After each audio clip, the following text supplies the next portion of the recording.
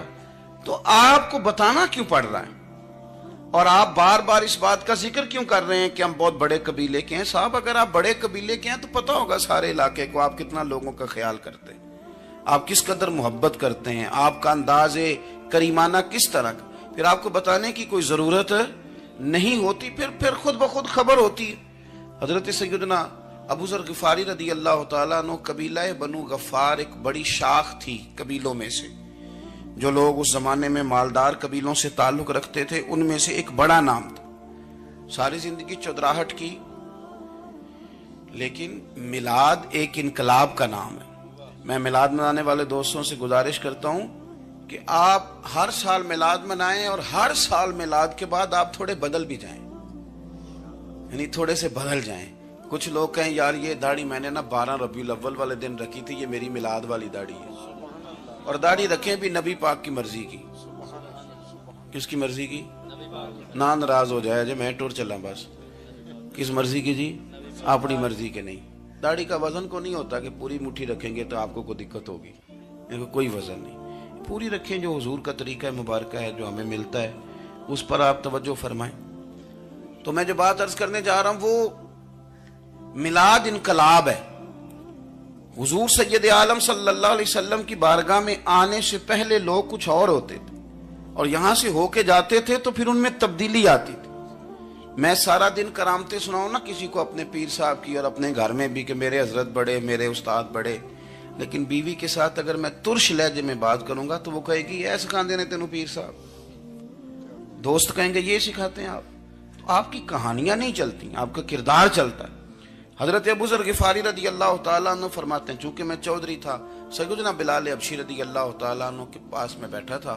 کسی بات میں بات آگے بڑھی اور بڑھتے بڑھتے بات شکرنجی تک چلی گئی. رائے کے اختلاف نے باتوں میں تلخی پیدا کر دی, اور جب تھوڑے لفظ اور تیز ہوئے تو میں نے انہیں کہہ دیا چپ کر, تو ابشن کا بیٹا ہے. کس کے بیٹے تھے حضرت بلال؟ کہتے ہیں جب انہوں نے مجھے کہا تو میرا دل بڑا ٹوٹا, لیکن میں نے ارادہ کیا کہ میں نے حضور کی بارگاہ میں نہیں عرض کرنی. اب ہر بات کی ہم حضور کی بارگاہ میں شکایت کریں. لیکن میں جا کے مسجد میں بیٹھا, اور جب سرکار آئے نا, ارادہ نہیں تھا کہ عرض کروں گا, لیکن حضور کا چہرہ دیکھا تو دکھ میرا خود ہی تازہ ہو گیا. رونے کا بھی تو تب ہی مزہ آتا ہے نا کوئی اپنا ملے تو. فرماتے ہیں کہ میرے آنسو نا بغیر اختیار کے چھلک پڑے, اور میں کھل کے روئے, کھل کے. قربان جاؤں محبوب کے بھی حضور نے پاس نہیں بلایا, بلکہ نبی پاک اٹھ کے خود میرے پاس آئے اور مجھے کندھوں سے پکڑ کے سینے سے لگایا. اور جب میں کھل کے رو لیا تو حضور میرے آنسو پوچھنے لگے. کچھ شعر ایسے ہوتے ہیں جو کسی نے کہے ہوتے ہیں, اور کہنے والا جو ہوتا ہے وہ صاحب حال ہوتا ہے, تو اس میں کچھ خوبصورتی زیادہ ہی ہو جاتی ہے. ایک پنجابی کے شاعر ہمارے گجرات میں گزرے, بزرگ تھے, ان کا ایک شعر ہے, وہ کہتے ہیں ایک واری میری آنکھیاں چوں اونا نے اتھرو پونجے سن.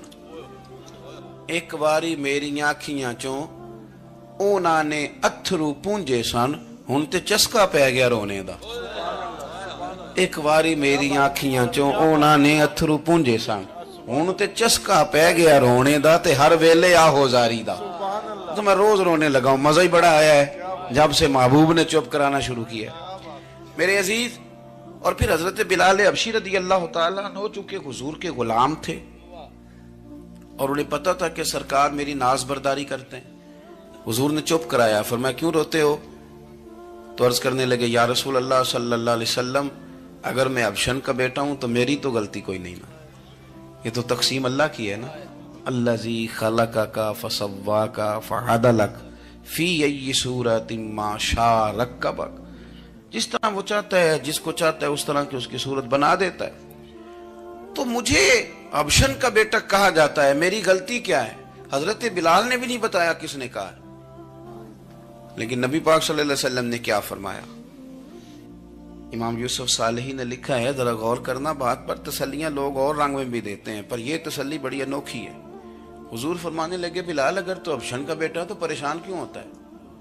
کالے رنگ والی ماں کا بیٹا ہے تو پریشان کیوں ہوتا ہے اگر تیری والدہ کا رنگ کالا ہے تو؟ عرض کی حضور آپ کیا فرمانا چاہتے ہیں؟ تو سرکار فرمانے لگے، میں 2 ماؤں کا بیٹا ہوں، ایک جناب آمنہ جنہوں نے مجھے پیدا کیا اور ایک حضرت ام ایمن جنہوں نے میری پرورش کی، مجھے بڑا کیا.